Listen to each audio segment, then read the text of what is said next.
Good morning, everybody.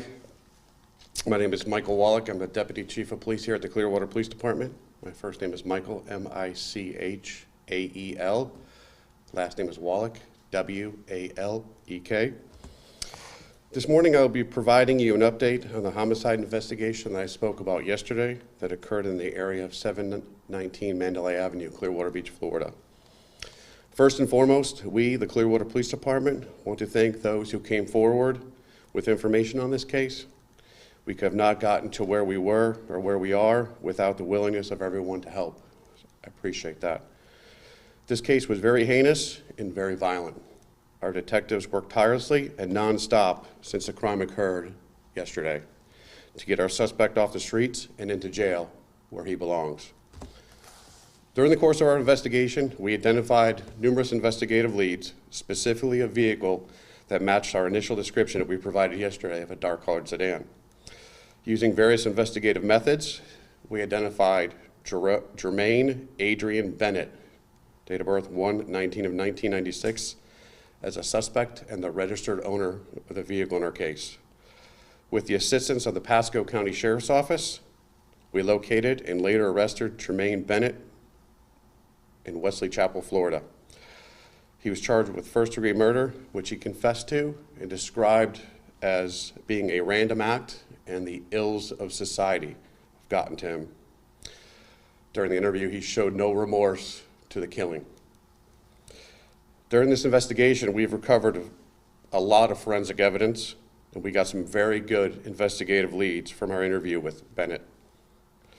And I encourage the outstanding suspect to do the right thing and turn himself in. It's only a matter of time before we get you. The second suspect is described as a male, slender built, 6 foot to 6'2", and he knows who he is. While we continue to investigate this case, we learned of a very similar incident that occurred in St. Petersburg just about an hour before our original incident, where that victim has not passed away. We continue to work with our partnership with St. Petersburg Police Department to ascertain additional information into that investigation. I want to make it clear that this was a totally random act. The victim was not targeted. It was a chance encounter that turned deadly while the victim was simply trying to ride his bike home. I can take a few questions if you guys have some.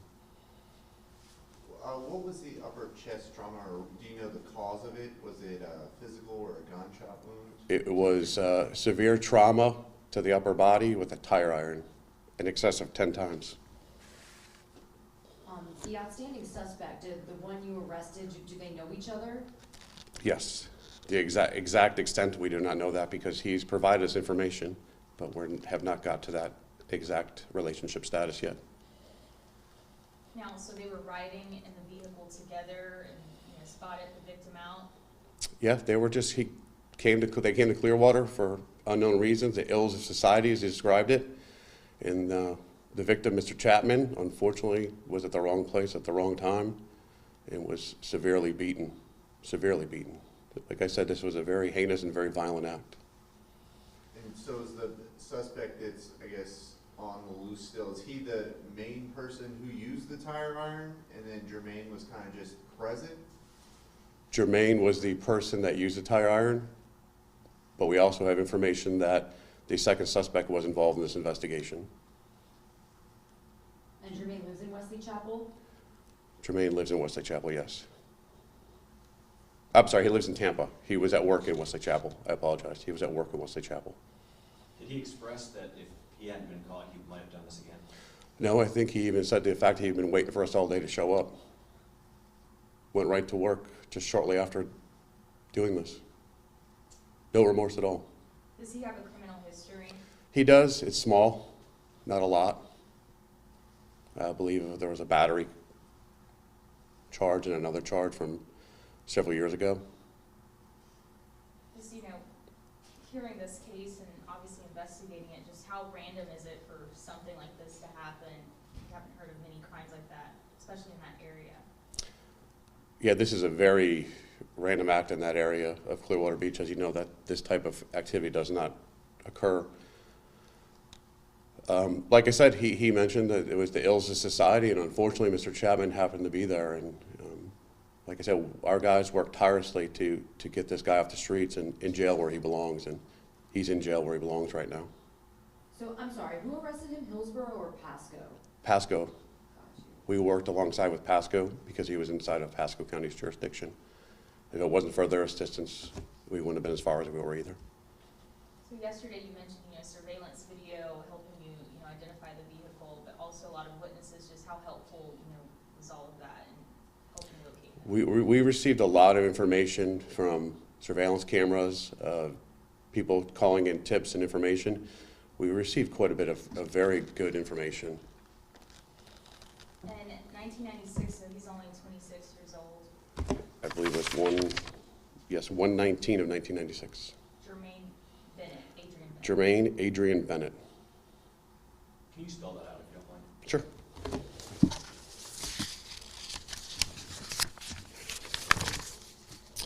It's Jermaine, middle name Adrian, Adrian, last name Bennett, Bennett. Now, the other suspect when you guys located him, will that person also be charged with first-degree murder, or? That person knows their involvement in it, and I don't want to touch upon charges as of yet until we actually talk to that person. But like I said, during our interview with Mr. Bennett, we were provided a lot of information, and when we talk to that person, he'll be charged accordingly because he did have an active role in this. And Jermaine is being charged with first-degree murder? Yes. He's currently in the Pasco County Jail awaiting extradition to Pinellas County, which probably will take a few days. Thank you. Thank you.